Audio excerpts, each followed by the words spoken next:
কাৰণে খৰচ কৰে, বিদ্যুতৰ মাচুল দিয়াত খৰচ কৰে দৰিদ্ৰ পৰিয়ালে।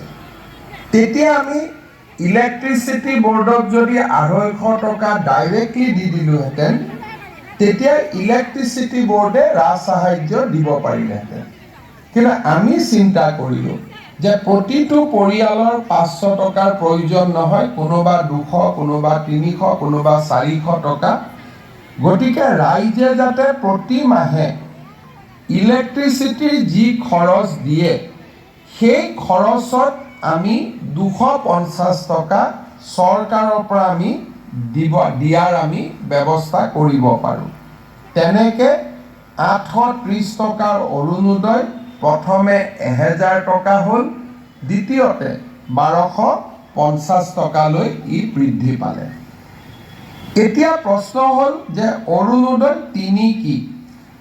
লোকসভা নিৰ্বাচনৰ সময়ত আমি ৰাইজক ঘৰে ঘৰে একোখনকৈ সমীক্ষা পত্ৰ দিছিলোঁ যে কোনে কোনে অৰুণোদয় আঁচনি পোৱা নাই, কাক কাক নিযুত মইনা আঁচনি লাগিব, আৰু কাৰ ঘৰত পৰিয়ালৰ মূল ব্যক্তিজনক জীৱন বীমা কৰি দিয়াৰ প্ৰয়োজনীয়তা আছে।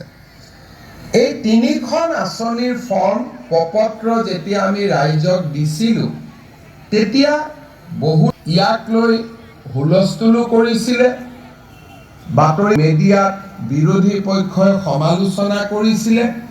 কিন্তু আমাৰ মনত এটা ধাৰণা আছিল যে যদি আমি গম নাপাওঁ যে কিমান মানুহে কোন আঁচনি এতিয়াও পোৱা নাই, আমি কেনেকৈ আঁচনি প্ৰস্তুত কৰিম?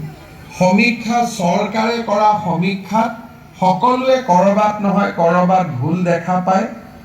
যদি ঘৰে ঘৰে গৈ আমি এটা নিৰ্বাচনক ৰাজনীতি হিচাপে নাৰাখি নিৰ্বাচনক যদি আমি সমাজ সেৱালৈ ৰূপান্তৰ কৰোঁ, তেতিয়াহ'লে আমি সমাজক আগবঢ়াই লৈ যোৱাৰ সুযোগ পাম। আমি সেই ধৰণে ৰাইজৰ মাজত আমি জৰীপ আৰম্ভ কৰিলোঁ যে কেনেকৈ অৰুণোদয় আঁচনি বা আন 3টা আঁচনিত আমি ৰাইজক জড়িত কৰিব পাৰোঁ। ৰাইজৰ লগত কথা বতৰা পাতোঁতে আমি অনুভৱ কৰিলোঁ যে প্ৰায় 10 লাখ পৰিয়ালে অৰুণোদয় বিচাৰে, কিন্তু তেওঁলোকে অৰুণোদয় আঁচনি পোৱা নাই। আজি অৰুণোদয় 3ৰ জৰিয়তে যদিও 10 লাখ মানুহৰ প্ৰপত্ৰ আমি পাইছিলোঁ, আমি ধৰি লৈছিলোঁ যে হয়তো আমাক ৰাজনৈতিকভাৱে সমৰ্থন নকৰা কিছু পৰিয়ালে প্ৰপত্ৰ পূৰণ কৰাও নাই।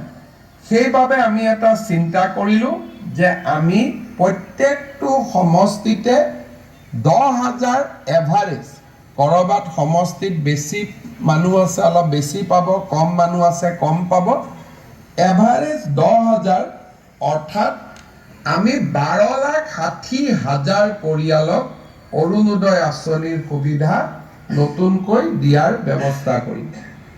ইয়াৰ অৰ্থ কি হ'ব যে